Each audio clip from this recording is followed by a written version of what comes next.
mind. And the very first question is what it is that we are going to get out of this project, or what it is going to deliver, whether it is going to deliver a product, is going to deliver a service, or it is going to improve my processes.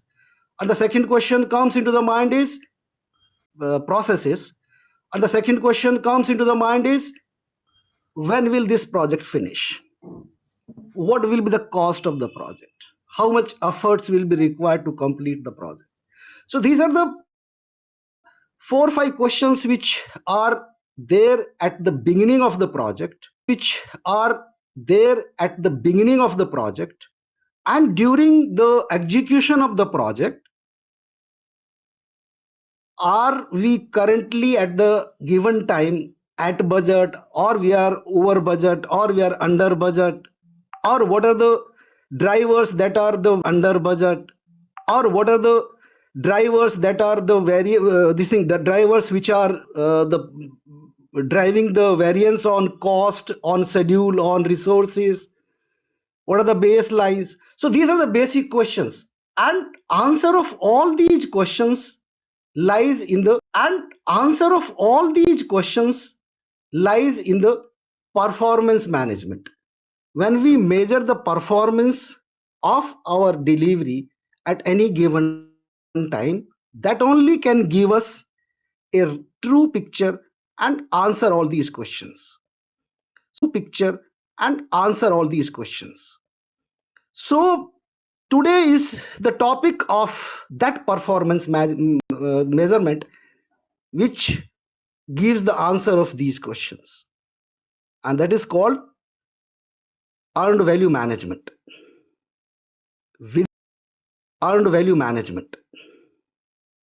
Within earned value management also there may be many questions like what is the earned value itself, what is the planned value, what is the cost, actual cost, what is budget at completion, what is the cost variance, what is schedule variance completion, what is the cost variance, what is schedule variance or cost performance index, what we call it, CPI or SPI, schedule performance management.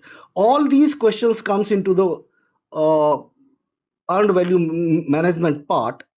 So before going deep into the project or into the earned value management, let me introduce the history part of this technique, or this standard rather you can call it. So this concept started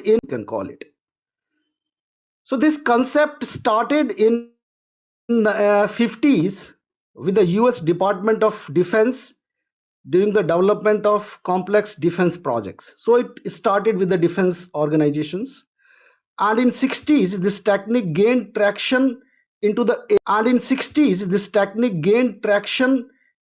aerospace defense industries as a result of successful application in the previous decade, that is 1950s. At that time this was not known as earned value analysis or earned value management. The name was PERT versus cost. Later it evolves into the earned value management and become a standard in the government contracts initially. And in 80s the organizations outside the defense sector started recognizing the value of EVM as National Defense Industrial Association and Electronic Industrial Alliance standard, what we call ANSI EIA 748, which was developed in 1998. This is the standard on earned value management, and subsequently it formalized its practices.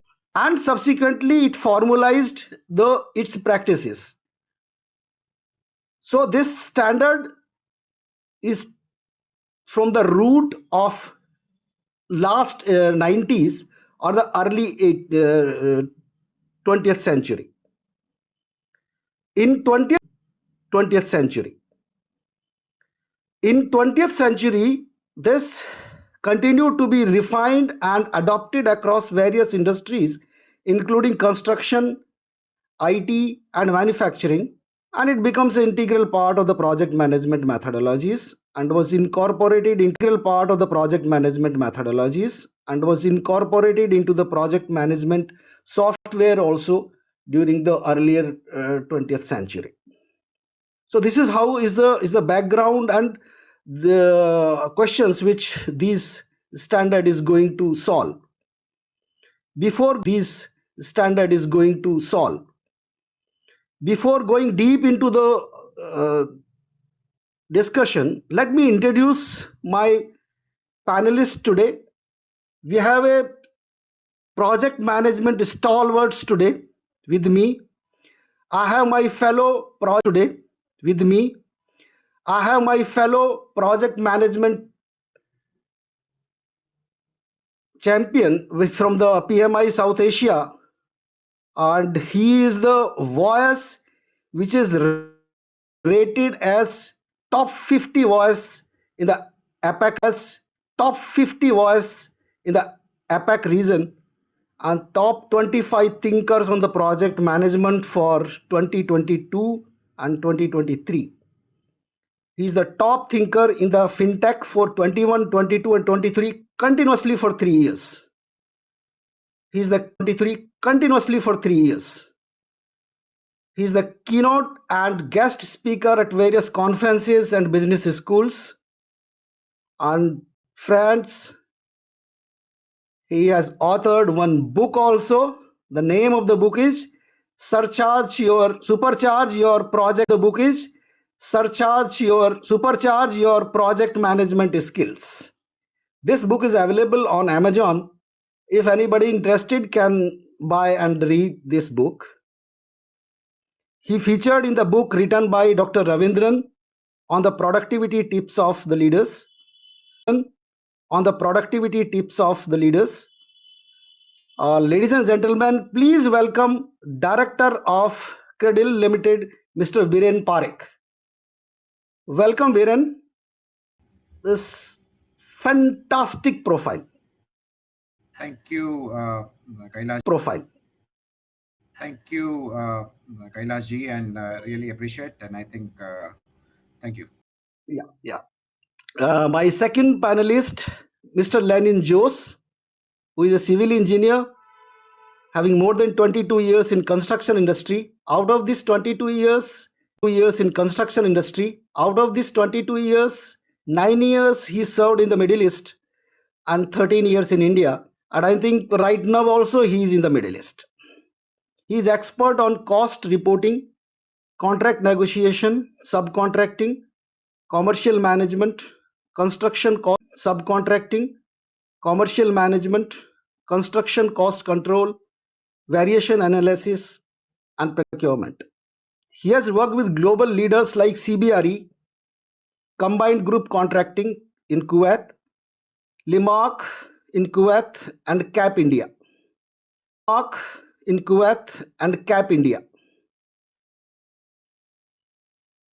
Welcome, Mr. Lenin. Thank you. It's really happy to join in this panel. Thank you so much. Thank you, Lenin.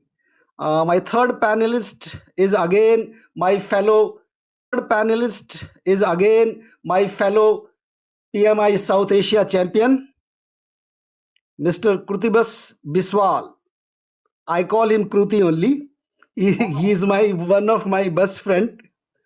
He is having 22 years of experience in project management and work with big names like Tata, Accenture, Shell, Alimco. He is a PMP and professional Scrum Master. He has Master Black Belt 6 Sigma in Business Excellence. His profile is in business excellence. His profile is also excellent profile on the business excellence side. Welcome, Kruti. Good evening to everyone. Thanks, Kailas. Looking forward to the program. Yeah.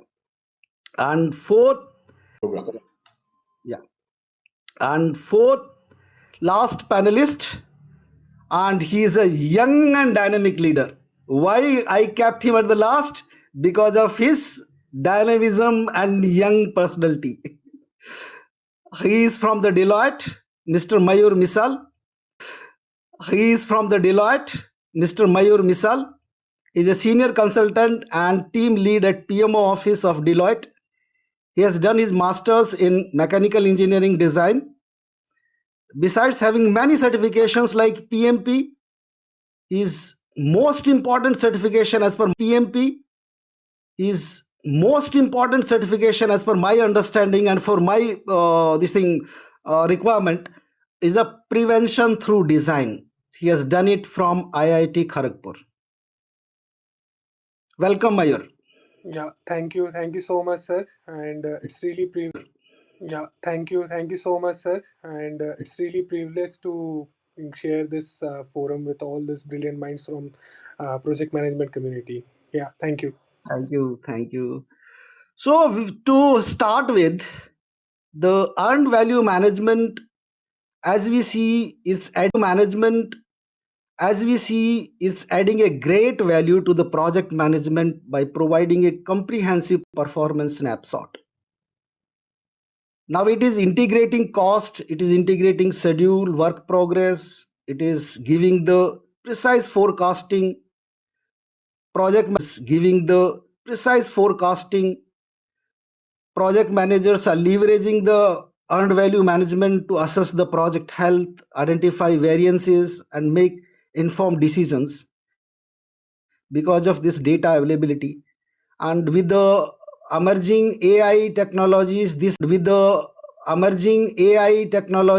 has become much more easier for the project managers to get that data efficiently in terms of saving times. I'll say.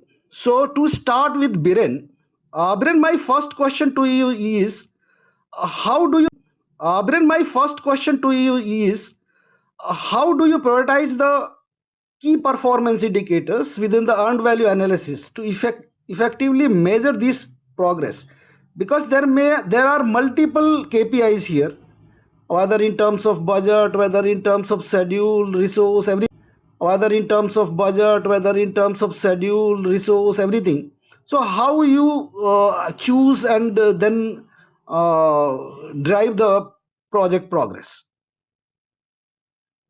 Yeah, sure. I think that's a very good question.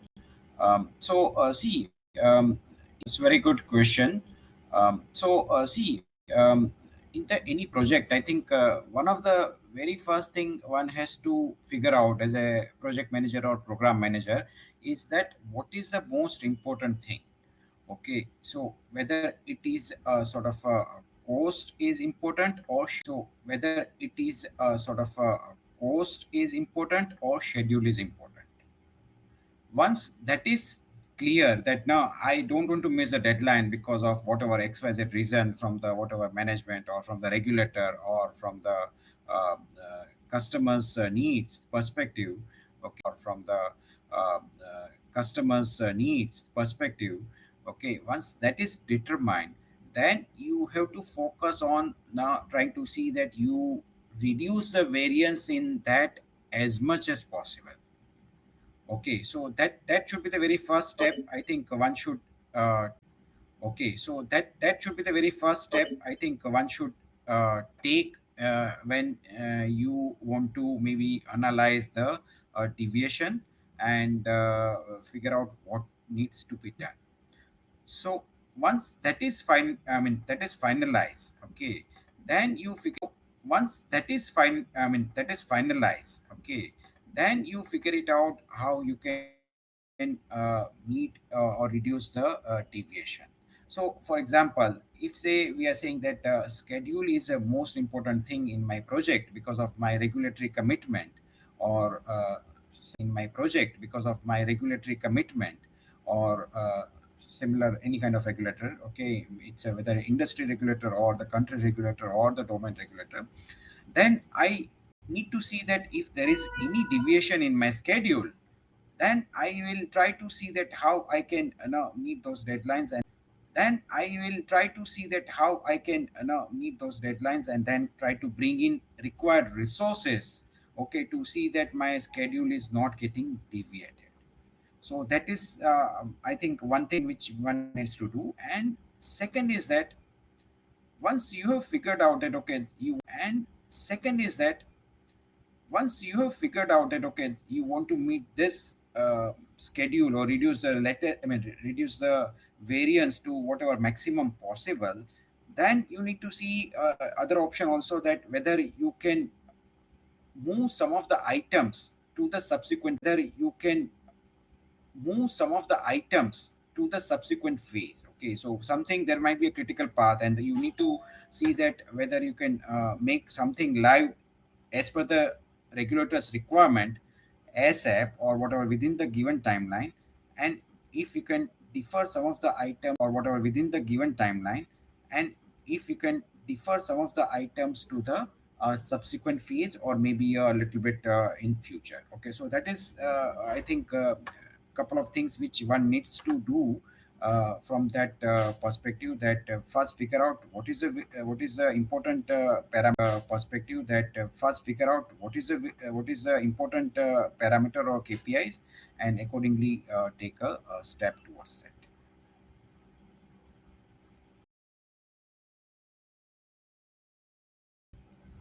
Yeah, over to you, Kailash.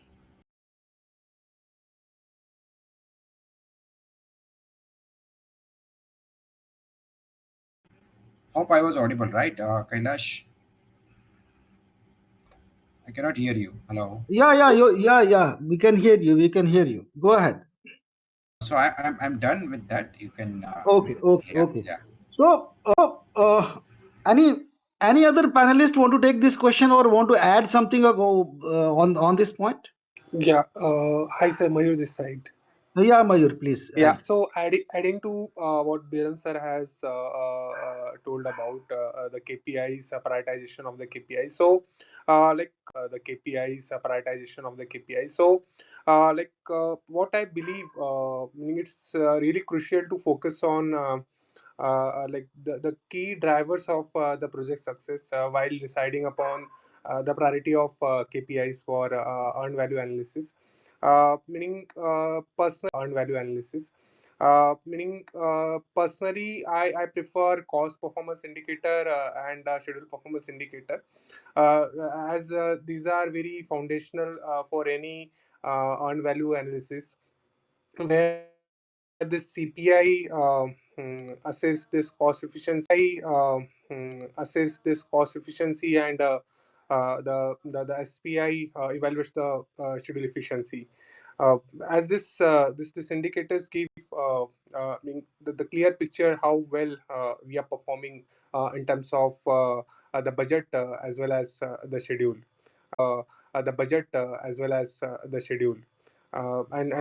It gives us leverage to have timely adjustments. So yeah. Yeah, well articulated, Mayur.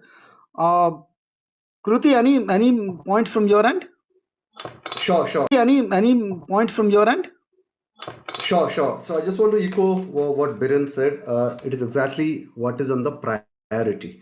So when we look at the earned value as a metric, there are two things we look at. It is about backward looking and what has happened, and also forecasting, right? What is going to happen? So there are Yes, two sets happen, and also forecasting, right? What is going to happen? So there are yes, two set of metrics which give us what is going to happen in future and how it performed over the period. Now this all boils down to the priority, right? For yes, example, if the organization or the project looks at market lunch, right? Market lunch, the priority or the project looks at market lunch, right? Market lunch, the priority is schedule, right? So that case, the company may ready to take a stab on the cost, a hit on the cost, but the schedule is the priority, right? That's how the metrics should be driven. Similarly, if I'm driving a project on digital transformation, my focus may be on the cost. And if that is the focus, then I may look at the my focus may be on the cost. And if that is the focus, then I may look at the horizon and schedule to enhance, but I'll focus on the cost to be measured, right? So that's 2 points I want to add there, Kailash. okay, fine, very well articulated, Kruti. So Lanin, I'll ask you another articulated Kruti. So Lanin, I'll ask you another question. Can you share any example where earned value management help you in a earlier detection of the project issues, as Kruti was talking about, and that was leading to the successful course correction? Was leading to the successful course correction? Yes, actually, for the construction part, if I am talking, Yeah, we have a problem with some of the activities. Actually, the activities like some of the activities. Actually, the activities like, for an example, I can say it is the activity for light points. correct. Okay, and the light point, there are so many activities behind that. There is conduiting, cabling, and the installation of switches. Everything it is coming under activities behind that. There is conduiting, cabling, and the installation of switches. Everything it is coming under that. Yeah, And the problem what happened to us is that when we made the SOV for the schedule of values, we didn't mm-hmm. consider some of the activities which will be the preliminary for the schedule of values. We didn't Mm-hmm. consider some of the activities which will be the preliminary. That means for the conduiting, the concealed conduiting, it will be happening during the construction. That means for the concreting activities, which we didn't identify. And because of that, we face so many identified.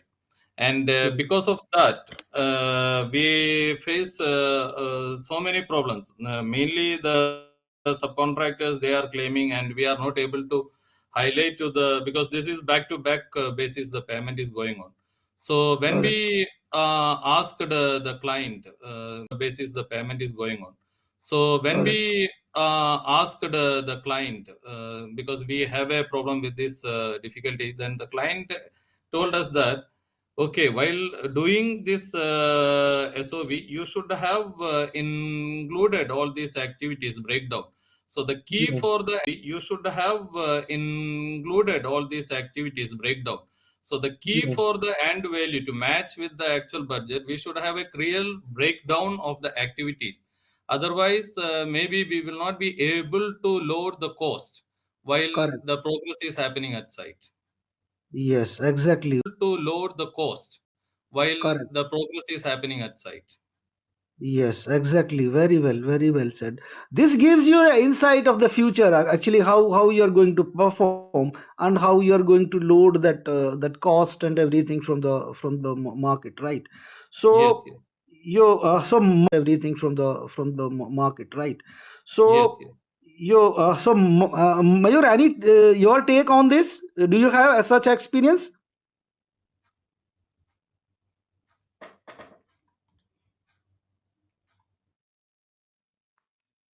Mayur, are you there? Mayur, are you there? Yeah, yeah. Sorry, sir. Actually, yeah. So, yeah. So, like one of the projects, we faced that challenge where we saw that the project was behind the schedule, as well as it was cost overrun. So, meaning it was the construction industrial infrastructure project, where meaning we found out through this subjective assessment that some things are lagging in terms of schedule as well. Some things are lagging in terms of schedule as well as budget. So when we did this deeper analysis with the earned value analysis, so we found that we are not only behind the schedule, but also meaning it's a cost overrun, and the root causes were because of the delay in material delivery and the manpower shortage. So, meaning with this information, we approached to our project manager, and he promptly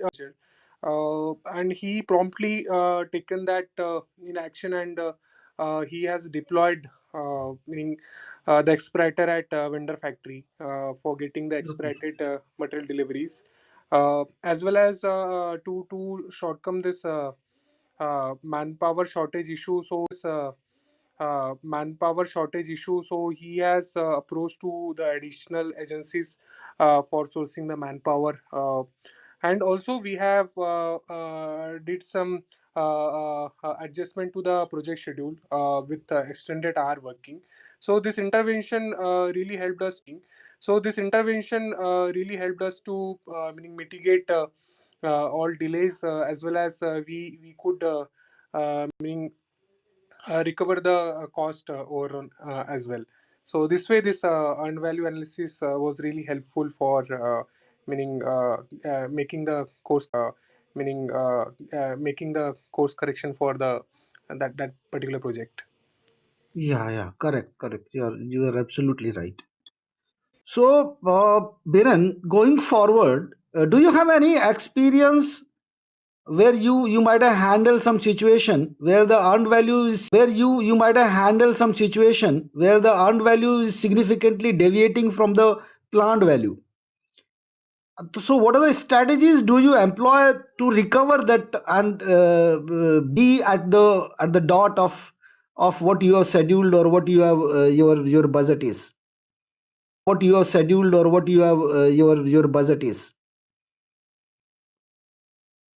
Yeah, so I have experienced this kind of situation. I mean, I'll say not frequently, but yes, I mean, experience. And see, primarily when there is a sort of a deviation, okay, then most important or immediate is that figure out whether there is a sort of a buffer budgeted into your overall plan or not. So both Correct. from the cost perspective as well as from the schedule perspective. Okay, Yeah, yeah, so you need to as well as from the schedule perspective. Okay, yeah, yeah, so you need to very judiciously use that buffer.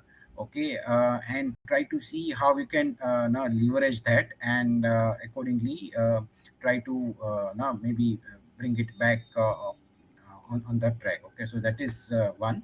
Get back on that track. Okay, so that is one. Second is that now we, I think all of us would have noticed quite frequently that there is a schedule deviation. Okay, quite often, correct. right? Hmm. And Hmm. the important thing is that you need to re-baseline the schedule. Okay, and need to re-baseline the schedule. Okay, and try to see that that schedule is acceptable to all the stakeholders. Obviously, I mean, it has to be done with the help of, or with the by taking all the stakeholders in confidence. And Mhm. you need to re-baseline it, and Mhm. you need to re-baseline it, and then need to see that how, I mean, whatever mistakes were done in the earlier phase or in the earlier schedule, that you need to see that you are able to avoid in the this current re-baseline the plan. Okay, so that is to avoid in the this current re-baseline the plan. Okay, so that is the second thing. And Yeah. third is that I mean, at times if there is a say I mean, any other strategy which you can implement. Okay, like, I mean, if you want to, if there's a cost variance is there, and if you have option to if there's a cost variance is there, and if you have option to go for maybe a different kind of resources, which is a little bit cheaper or which helps to come back on the track. Okay, in terms of the cost, then you can explore those options, and then try to see that whether course and then try to see that whether course variance is reduced to bare minimum, or maybe to zero. Not possible always, but yeah, I mean, at least you can try to do that. So particularly like now, if there are any resources which are costly, say in the IT projects we have this lot of resource augmentation. Say in the IT projects we have this lot of resource augmentation is there, and then you can try to explore if you can bring in maybe a cheaper resource without compromising on the quality. Or if construction project is there, then if the cost variance is high, then try to explore maybe some other vendor, and then try to see whether you can to explore maybe some other vendor, and then try to see whether you can bring it back on the track. But normally, I mean, yes, I mean, it is not very easy journey when you need to now explore the other options when cost variance is there. because that involves money, right? So I mean, getting the confidence of because that involves money, right? So I mean, getting the confidence of all the stakeholders, and also having a assurance that now by exploring other options we'll still meet the timeline or reduce the variance. That is not easy path, I'll say that, and that requires Yes, a lot of deliberations and obviously approvals and all that. I'll say that, and that requires yes. a lot of deliberations and obviously approvals and all those. So that is how we can try to do 2 3 options and try to see how to now bring it back or how to reduce the variance. And most important during all this thing, during all this thing which is happening, is to communicate with the during all this thing which is happening is to communicate with the stakeholders. Okay, so as we all know that now maximum time of project manager is supposed to go into communication, and hence Correct. it is very important that now during all this variation and while you are exploring the options, and that now during all this variation and while you are exploring the options and trying to rebaseline all this thing during all this process, you have to ensure that all the stakeholders are appraised as per the RESI chart, and try to have, I mean, bring all the stakeholders on board in terms have I mean bring all the stakeholders on board in terms of confidence, and to see that now we are not deviating or we are not now doing something without approvals. Okay, so that is the most important thing. And overall my general observation is that and overall my general observation is that now some of the project managers, when there is a variance, Yes.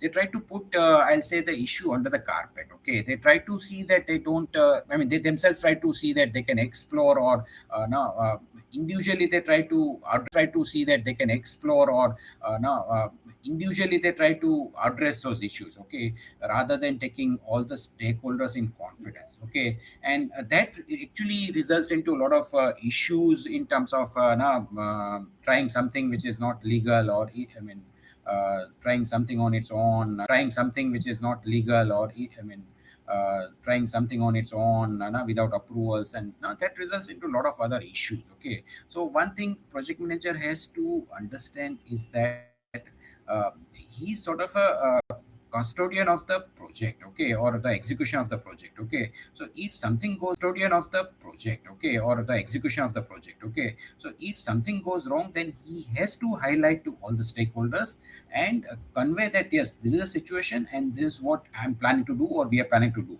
If you have better options, you please suggest, or otherwise now come on board. Okay, so that is most important thing, and or otherwise now come on board. Okay, so that is most important thing, and which project manager a lot of project manager misses out. Okay, they feel that if I'll say that project has a schedule, I mean has a variance, then all the stakeholders, sponsors now will jump on me. I mean, okay, so that is what one thing which we now will jump on me. I mean, okay, so that is what one thing which we all as a project manager should realize, that it is not your individual thing which has failed, but because of the planning or because of the design or because of external factors beyond your control, that has got project in the tailspin. And you don't have to be that has got project in the tailspin, and you don't have to be hiding these things or putting it under the carpet. Yeah. Okay, Yeah, thanks. well said. So, Biren, after your this thing, your explanation on this point, one thing which I have a perception, I don't know point. One thing which I have a perception, I don't know because I have not worked in agile environment. So, when we see agile and waterfall, see, I see I perceive that there will be less variance in the agile environment than in the waterfall. Because in the agile environment than in the waterfall.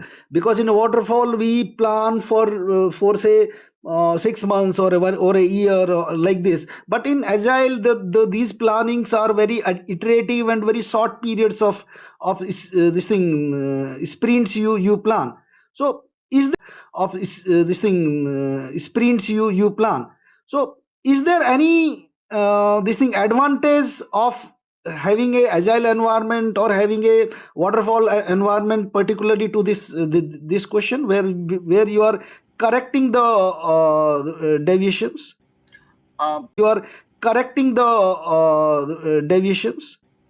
I'll see. See, I'll say that at times people don't understand now the methodology. Okay, and they try to simulate now waterfall in agile deliveries. Okay, so that is one thing one has to realize that in agile deliveries. Okay, so that is one thing one has to realize that when agile is there, you have the sort of a cost might be fixed, okay, scope can change, okay, so Yeah. that, yeah, so from that perspective you have to ensure that your product backlog is accordingly updated by you have to ensure that your product backlog is accordingly updated by communicating to all stakeholders, okay, or as per the product owner's demand, okay, and you have to see that now the priority has changed, okay. It does not mean that there is a deviation in the priority has changed, okay. It does not mean that there is a deviation in the cost variance, okay. Cost variance will be there obviously because the priority has changed, but I mean it should not be represented as the project has gone into red, but you have to very clearly articulate that because of so and so requirement the priority of the articulate that because of so and so requirement the priority of the delivery or whatever item story has changed, and hence we are bringing it up and something will get delivered later, or maybe some more items got added, and hence the delivery will accordingly change or variance will be there. So that is important to now the delivery will accordingly change or variance will be there. So that is important to now communicate very clearly by understanding the methodology and now convey to the stakeholders and take everyone in confidence. Oh, okay, correct, correct. So, Kruti, say on the same question, if I ask you, or you Kruti, say on the same question, if I ask you, or you want to add something. Sure, Kailas. So we just have to understand the fundamental thing between these two methodology, right? Waterfall and agile, and it all boils down to our iron triangle, which is scope, schedule, and cost. Now in Mhm, waterfall areas, our which is scope, schedule, and cost. Now in mhm. waterfall areas, our scope remains same, and we increase our cost or schedule basis the deviation what happens. But when you go to agile world, the cost and schedule remains same and the scope changes because we do not know what is going to cost and schedule remains same and the scope changes because we do not know what is going to come. That's the reason the iteration helps in. Now all this actually get calculated with the product backlog, right? So I have to develop a website. Now I have to do multiple stages, right? Maybe sprint 1, sprint 2, sprint 3. Sprint 1 I have to hire people, sprint 2 I have to prove the design. Maybe sprint 1, sprint 2, sprint 3. Sprint 1 I have to hire people, sprint 2 I have to prove the design. All of this happen. Now Yeah. all the sprints has to boils down to a story point, and each story point has a number, right? So in a agile world, to map or to marry this on value concept, in general what we have to map or to marry this on value concept, in general what we have seen, people don't bring the cost part. They just said, okay, this is a story point and I have to burn it in a burn down chart. They show it, but there is a cost part also involved. So I think the product owners has to take that into consideration. Maybe the developer not, but the product owners has to do that. Now that case what happens, consideration, maybe the developer not, but the product owners has to do that. Now that case what happens, you there is a deviation, but to what extent, right? How good is your estimation, how good is your planning? So the product backlog, where you have taken those points like story points, and your entire planning will go that way. Points and your entire planning will go that way. So the earned value get measured through agile, but it is the way of how many story points you earn, versus you plan versus you deliver. That's what we want to add, Kailash. Correct, correct, correct. So that's what it means. Correct, correct, correct. So that's what it means. I was correctly perceiving. Okay, That's fine. correct. So let me go to Mayur now. Mayur, if you say in the project management this thing environment, the uniform language and consistent communication helps to formalize the common real time progress tracking. the language which is used by all the stakeholders, the communication with the stakeholders. This is how it basically formalizes, and it basically formalizes and it formalizes the resource optimization, issue identification at the earlier stage.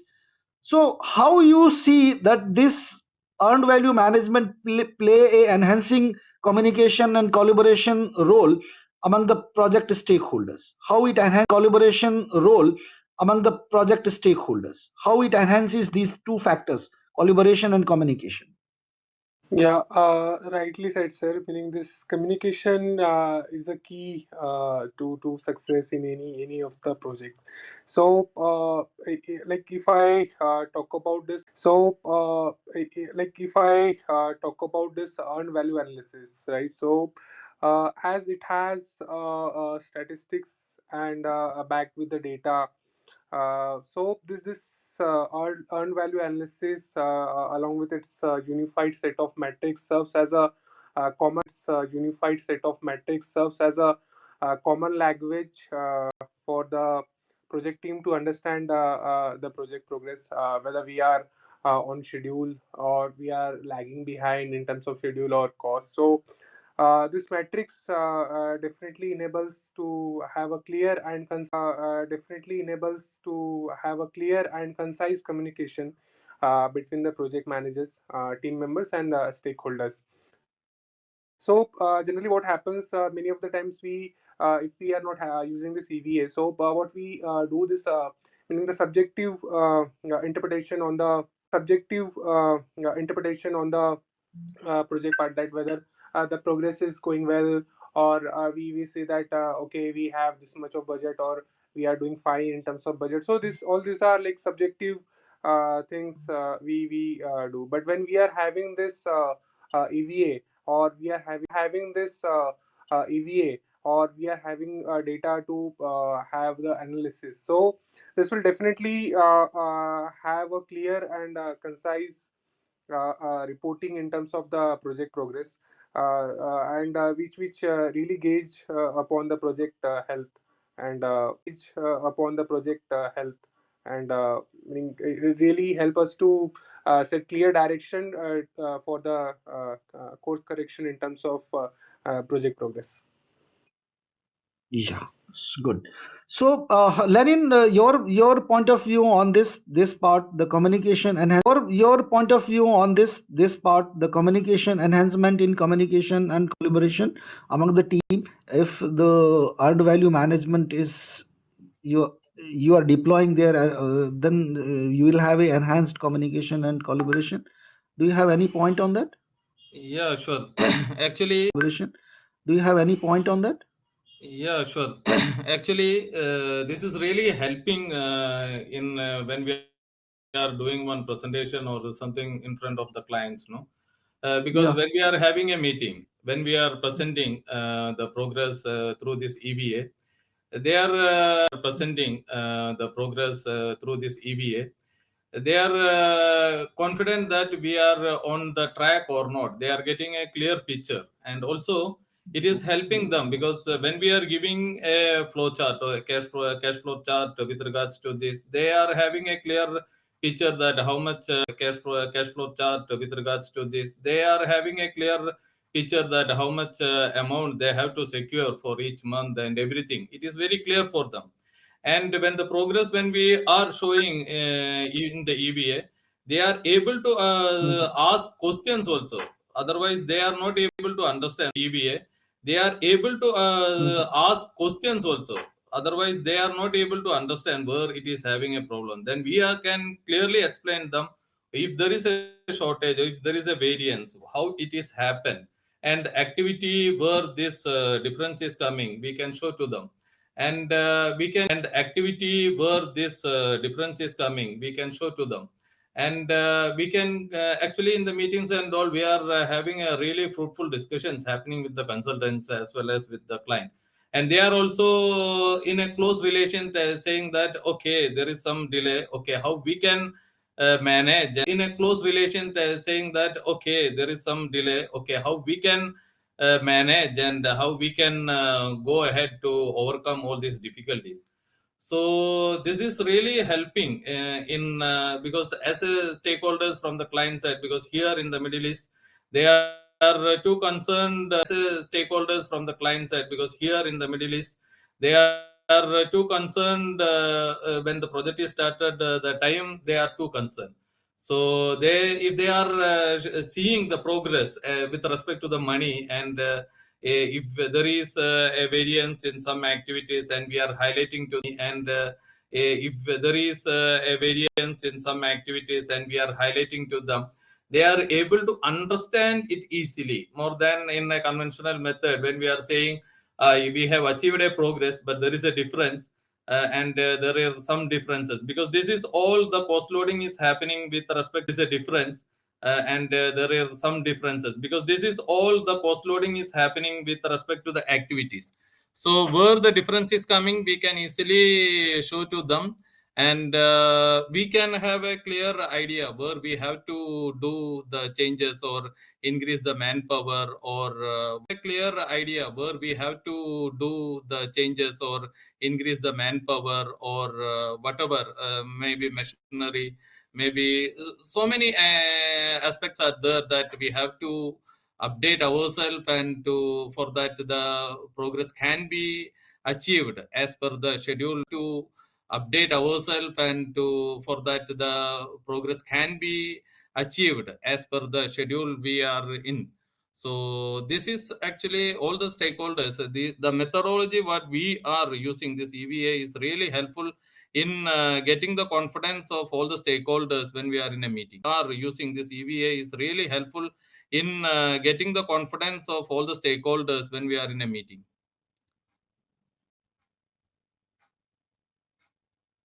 Okay, can I add Yeah, something? Kailash. Can I add something over here, Kailash? Yeah, Yeah, yeah, yeah, sure, yeah. sure. Please go ahead. Yeah. So see, something over here, Kailash. Yeah, Yeah, yeah, yeah, sure, yeah. sure. Please go ahead. Yeah. So see, I think it's very important to communicate the deviations, okay, and that plays important role. My only request, or rather I'll say suggestion, is that, see, many project managers, what they do is that, or rather I'll say suggestion is that, see, many project managers, what they do is that when project is in red, they don't communicate to the stakeholders. Okay, when project is in green, they will keep updating the stakeholders. So that is one thing which one needs to take care of it, that once you decide the frequency, okay, which one needs to take care of it, that once you decide the frequency, okay, of communicating the project status to the stakeholders, you need to very strictly follow that, because that is a main role of project manager, to communicate and to do the analysis on the based on the situation of the project, and take everyone in situation of the project, and take everyone in confidence. So that is very important, that now you communicate the status, uh, irrespective of whether it's a red, amber, or green, now to the stakeholders on time to time. See, and that is when you regularly communicate, and that's when see and that is when you regularly communicate, and that's when stakeholders has a confidence in you, that yes, you are keeping track of it, and now they will trust you, that you will be able to navigate or steer the project when there is a deviation. Okay, so that is one thing, one important point one has to remember, when there is a deviation. Okay, so that is one thing, one important point one has to remember. Second is that quite often also I have noticed that now project manager publishes the watermelon status reporting. Okay, they do the watermelon status reporting. So if you see from outside, okay, then it will look great. But if you do a deep dive, then from outside, okay, then it will look great. But if you do a deep dive, then it will be red, okay, deep red.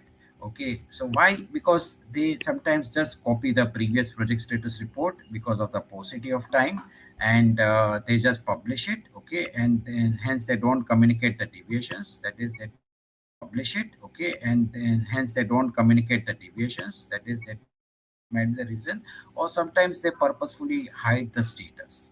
Okay, so that is important that now you transparently publish the project status to all stakeholders from time to time, and also mention if there are any from time to time, and also mention if there are any deviation very fearlessly, and also mention what are the suggestions which can be implemented or what you are trying to do. And if you don't have answer, then also you can communicate to the stakeholders that you are exploring then also you can communicate to the stakeholders that you are exploring the options to bring to reduce the deviation or bring the project back on track, and you will come back to them with whatever timeline. Okay, 2 days, 3 days, whatever, 1 week, 2 week, right? I mean, so that is very important. Okay, and you can also whatever, 1 week, 2 week, right? I mean, so that is very important. Okay, and you can also mention to the stakeholders in your communication that there is a deviation, we are exploring these options. If you have any suggestions, let's discuss. Okay, so that is how and needs to be done, and that is very important. So that is how and needs to be done, and that is very important. Yeah, well, to take from your point, this watermelon report, you are 100% right. I also observed these things, that the project managers, some of the project managers is having the tendency of reporting, which is just to showcase that it is all green, but in practice it is not. So going forward on this topic, Mayur, now you see their generative Mayur, now you see their generative AI, so many technologies are evolving, and even generating AI is giving a beautiful this thing content to you on any topic of the project management. Even project management itself have its own its own generative AI tool. So, how do you see the role of this data analytics and automation in influencing the effectiveness of earned value analysis in the future? Yeah, so definitely this is going to change. So definitely this is going to change the way we are right now dealing with this EVA, like the data or the manual entries what we are doing currently. So the automation will definitely play a pivotal role, streamlining all the data, because the project has lot many datas. On daily basis we get like so many updates data. So the automation will definitely play a pivotal role for streamlining all this data collection, as well as the analysis for the EPA. Basically, if we see in near future, meaning the integrating of this EVA along with the automation with the project management system, right? So this will help to have this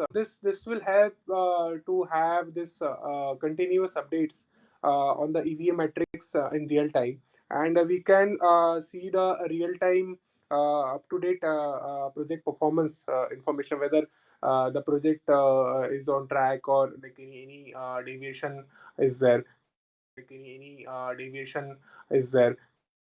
So that can be seen in a real time. Secondly, Correct. on the data analytics part, so uh, as we see that there are many sophisticated like tools are available in the market, and near future also we'll be seeing more on this. So meaning this will help, or this will definitely bring on this very sophisticated predictive models within the EVA, which will help to analyze the data more comprehensively, which we generally ignore. Meaning many of the patterns or data is there. We just pick up some critical data and do the analysis, but some of the data which are overlooked by us, so that can be also analyzed by this machine learning algorithm, or very other predictive modeling systems. So that meaning the past datas or the patterns, meaning yeah, the project progress pattern can be well analyzed. The project progress pattern can be well analyzed, and that will help us to have a real time picture of the project progress. Yeah, yeah, good, Mayor. So, Lenin, do we are in construction project management also we are started using GI, this thing AI generative using GI, this thing AI generative AI or all these tools or no? Still, it is Yes, yes, working yes, the yes. same. Actually, the thing is that now nowadays in Middle East, they don't want to see this Primavera is there even though, but see this Primavera is there even though, but Uh, moreover this annual they are just this EVA method they want to see in the in the presentations, in the monthly presentations or in the weekly presentation. They want to see this one only because they want to know or in the weekly presentation. They want to see this one only because they want to know whether we are as per the project schedule, because everything it is coming out, no, when we are seeing this end value, they are able to identify whether we are as per the schedule and the cost, everything it is we can see in are able to identify whether we are as per the schedule and the cost, everything it is we can see in one picture. We can able to identify whether we are there or not. So actually this is really helping to generate a report fastly because actually this is really helping to generate a report fastly because it was not easy if we are going for the conventional method, but for this type of software, yes, it is really helping to generate the report really fastly, and the evaluation also it is happening. Yes, it is really helping to generate the report really fastly, and the evaluation also it is happening much faster. Because if we are giving the soft copy or the same software with them, they are also able to evaluate, and also suggestions are getting easily because where we have to they are also able to evaluate, and also suggestions are getting easily because where we have to, because if there is a deviation where we have to make up all these, we are able to much faster. Now we are taking the decisions. Before it is taking time to get a decision, but now the decisions, everything it is are taking the decisions. Before it is taking time to get a decision, but now the decisions, everything it is happening. Maybe within 24 hours we can conclude if there is a problem rising.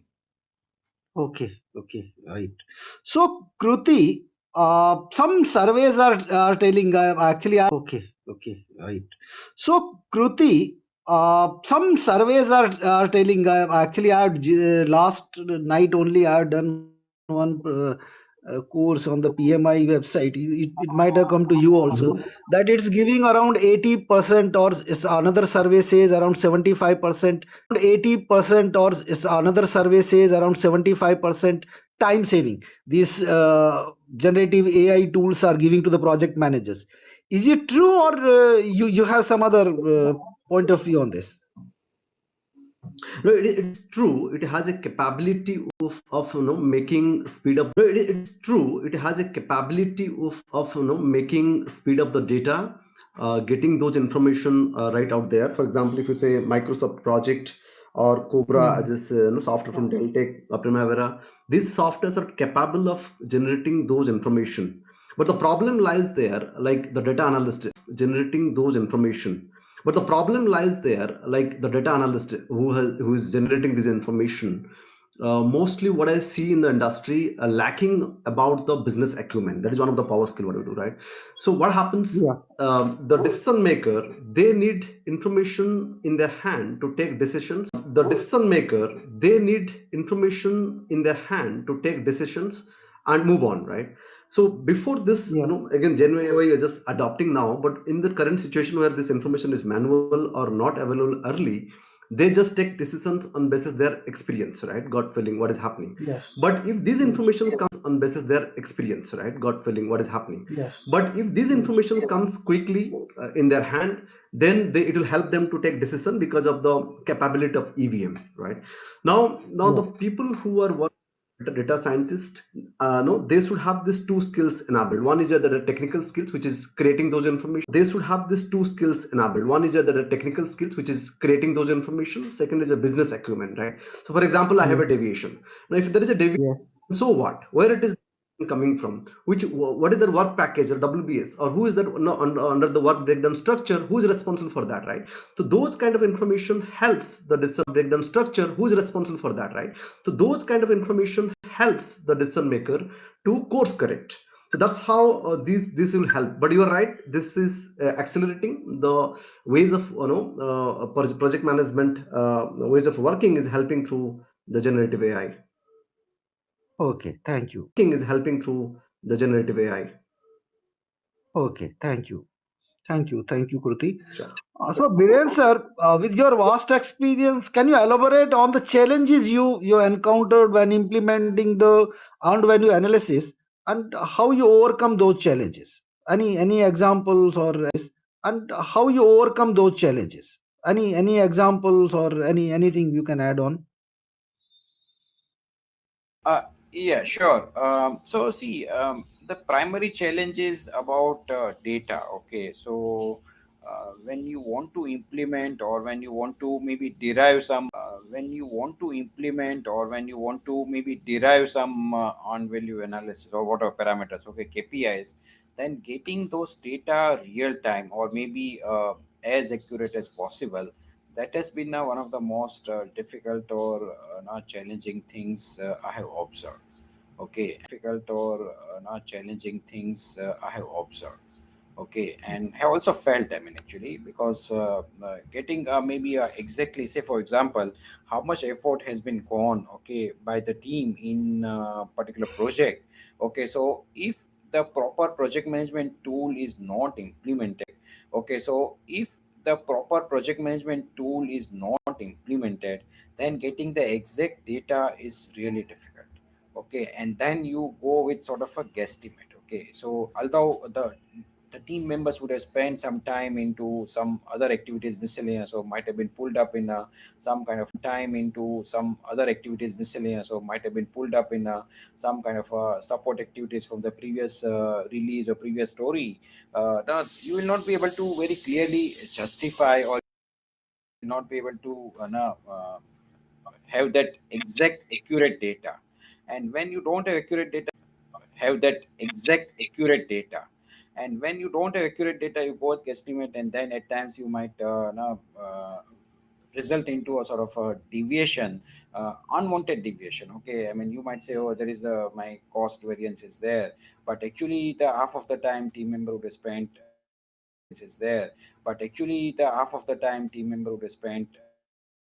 effort into some other projects, okay, and which you don't realize because you don't have the sufficient tracking mechanism or maybe sufficient tool. And that is one of the reason. And other is that sometimes there will be a sort of a vendor who might be managing some of your things, and he might not be able to give you the same data. Okay, so that is again another challenge which you face, whereby vendor will not provide you data and you can't actually derive the exact KPIs, okay, which you can highlight into exact KPIs, okay, which you can highlight into your status report. So those are some of the things which you have faced, and you have to actually upfront only set up the expectation that how this is going to happen, and you have to sort of corner each and every stakeholders, I'll say that, from that perspective, to see that now they provide you this information at whatever frequency you dictate. Okay, so that really helps actually to overcome this kind of challenges. And Yeah. yeah, and basically, just to add, actually, I had covered a lot of this kind of challenges, okay, or mistakes which project manager does into my book, okay, in Supercharge Your Project Management Skills, whereby all my mistakes has been documented in that, and whereby all my mistakes has been documented in that, and how you can overcome that has been mentioned. Yeah, thank you. Yeah, okay, okay.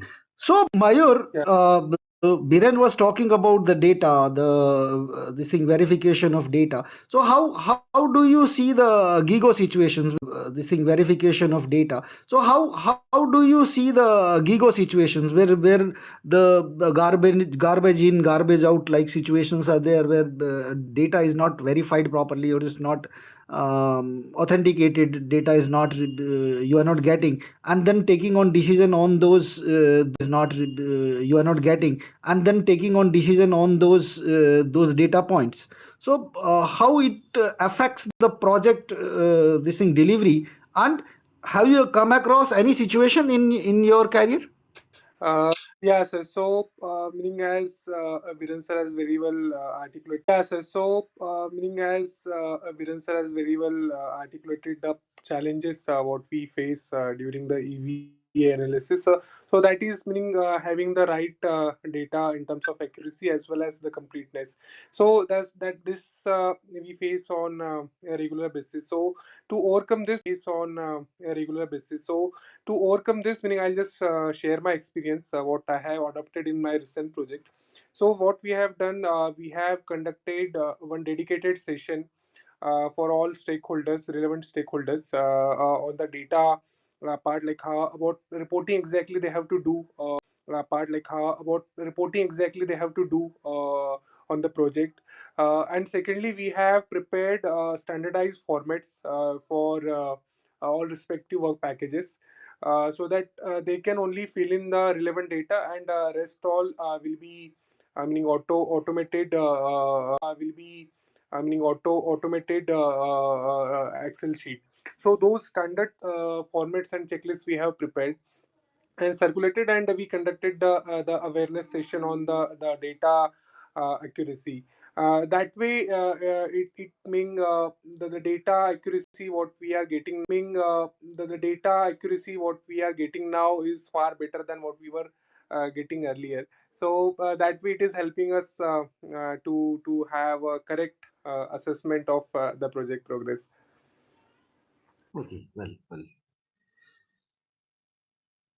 So fine. Now, as we all are project managers, so the timelines is a one point where we will stick. Our last session, actually, we have overshooted around 15-20 minutes. So this time I'll just take care that we are dot at the time. So this time I'll just take care that we are dot at the time. So I'll just conclude with one last question, that this earned value analysis is fine for a project manager in a boardroom. You are giving some presentation to the clients. In a boardroom, you are giving some presentation to the clients. Everything is fine. But do these points or this thing data is available at the executive level, where they are implementing and overcoming some project outcomes, or they are implementing and overcoming some project outcomes, or this thing improving the project processes, or improving their performances at the level of a last man in the project? Is there any integration of that level of earned value analysis? Kruti, can you add on this of earned value analysis? Kruti, can you add on this? Yeah, sure, Kailashi. No, I think I have a good example on this. Like one of the Yeah. projects we're handling, to outsource certain kind of works from US and UK to India. Now, one of the areas, US and UK to India. Now, one of the portfolio where there are 45 FTs supposed to come to India. Now, what is happening? It's a very large project, and we know the management is concerned about the cost variance, right? They say, okay, this is the budget I want to work on, and this is cost variance, right? They say, okay, this is the budget I want to work on, and this is how the budget is working. That's taken care. But question is, on this particular 45 where we're working, we have a lot of challenges to get those resources onboarded when we as a outsourcing partner. We are not able to get those resources onboarded when we as a outsourcing partner. We are not able to get those talent in the market. While my budget is working good at the top, but this particular line of business, I'm not able to meet the schedule. And that's where the earned value influence the management, that this particular thing which we are not able to meet, that this particular thing which we are not able to meet, right? And that's where, if I look at the earned value, how much of value I earned against those schedule. Now I am not able to hire people, I'm not able to train them, and I'm not able to go live. And the problem for my client is they already communicated to their, and the problem for my client is they already communicated to their side of people that you are going to go out of the job, because this is going to for a country like India. And that's how entire problem, the chaotic situations started. So when we measured this situation in a different milestone, then we got to know through this measured this situation in a different milestone, then we got to know through this program. And no, we took decision. So decision is, we took them, those people who are going out of the business, rebadged in our organization, because we are not able to get those talent in the market, right? So that's how the on value concept in the project management influenced. So that's how the on value concept in the project management influence the decision maker. Not only they have to look at the cost variance, only what is the budget and actual happening, there is also a schedule thing, and that's impacting all the scope area, right? That's how we solve one of the problem areas, Kailash ji.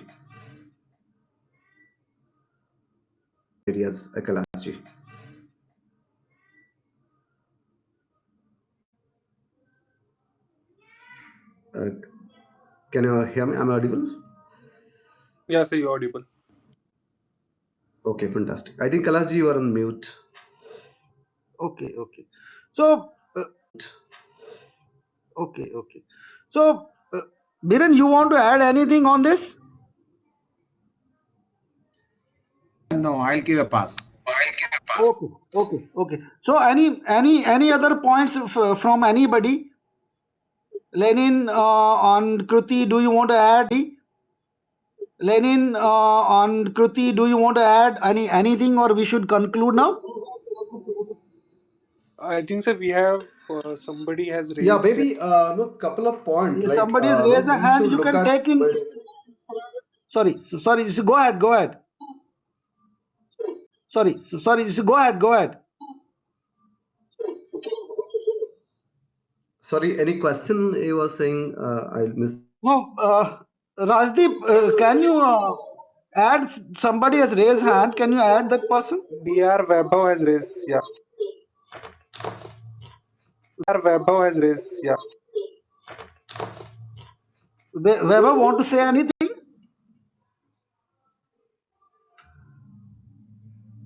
Rajdeep, are you there? Hello, am I audible, sir? Good evening, sir. Yeah. Good evening. Weber, tell me. Yes, sir. Good evening, Weber. Tell me. Yes, sir. I want to ask one question, sir. Yeah, please go ahead. What are the emerging trends and advancement in earned value management that could impact its future use? Okay. So I think. Hello. Okay. So I think Hello. Biren can take this point. This question, Biren, can you take this point? This question. Yeah, so Dr. Weber, I think very good question. I think, to best of my knowledge, I don't see that there is any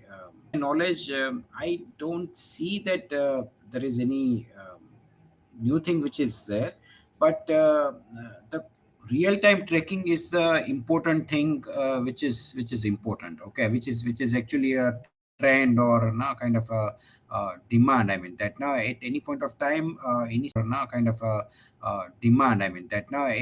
of time, any stakeholder wants to see in the real time, then there should be a mechanism to do that. And for that, I'll say the project management tools, PPM tools, now helps to do that.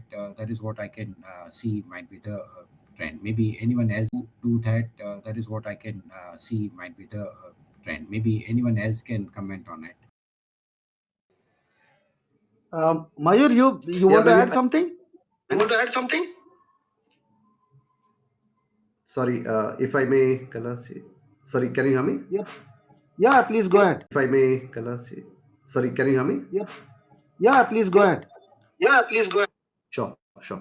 No, it's a very good question. So, the trend is the concept remains same. The ways of calculation remains same as it is a standard. There is no change to standard, but the ways of working is changing, right? There is no change to standard, but the ways of working is changing, right? As we are discussing the Gen AI, which is coming, making the things faster, making the information available in the hand faster.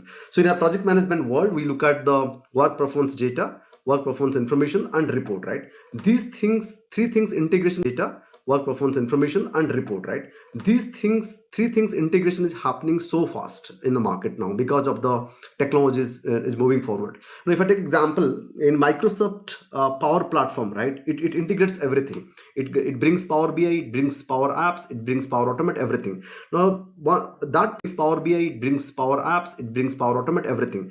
Now, that platform pulls information across different systems, because most of the complex organization, they're working in multiple legacy system. Now the trend is these Power Apps pulling information from different system and making it available for the decision maker. To answer the question and making it available for the decision maker. To answer the question in one line, the standards remain same, but the ways of working is changing, sir. Okay. Okay. Hello. Are you able to hear me? Yeah, sir. Yes, sir. Hello. Are you able to hear me? Yeah, sir. Yes, sir. Yes, sir. We can hear you. Okay. Okay. So, Rajdeep, any point from your end? We are just concluding now. Yeah, the only point, big thanks to all our esteemed participants, and of course, to all our esteemed participants, and of course, to all our panelists for sharing their experience and expertise with us. I hope many of our participants were able to get value out of the deliberations, and of course the recordings get value out of the deliberations, and of course the recordings will be available. And will be shared with all those. I guess 943 to be precise participants who registered with us for this event. So we'll share the recording with them, and of course for this event, so we'll share the recording with them. And of course a big thanks also to our esteemed moderator, Mr. Kailash Chaudhary. Thank you, Rajdeep. Thank you very much. So, friends, with one resolution, actually, I have taken this resolution in 2024. That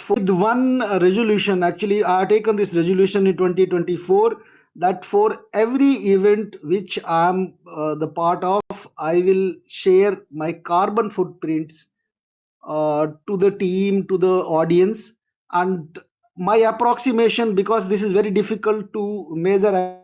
My approximation, because this is very difficult to measure exact carbon footprint of this session of 1 hour, because there may be people, sometimes 80 people are joining, sometimes 100 people were joining. So if I take a average, 10 gram carbon dioxide is if I take a average, 10 gram carbon dioxide is released if an laptop is used for 1 hour. See, so if I take laptop, because somebody might be joining from the phone also, so that calculates around 7 to 6 to 7. So that calculates around 7 to 6 to 7 grams of carbon dioxide.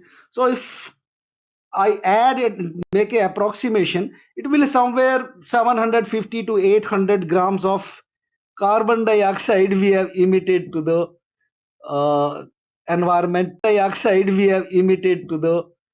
uh, environment because of this event. So my suggestions will be, if we can compensate in any way our contribution to the carbon emissions, that will be a great help to the nation, because climate change is a big challenge now. With this, I'll just conclude, and thank you very much, very much, Rajdeep, for giving this opportunity to all of us. And my big thanks to the PMI, to all of us. And my big thanks to the PMI South Asia Champions Group, who all giving me full support in conducting these sessions. Thank you very much. Thank you. Thank you. Thank you all. Thank Thank you, Thank Kailash. you very much. Thank you. Thank you. Thank you all. you. Thank you, Kailash. Yeah. Thank you, Kailash ji. Thank you, Rajdeep ji. Thank you very much. Thank you, Yeah. everyone. Thank you. Bye.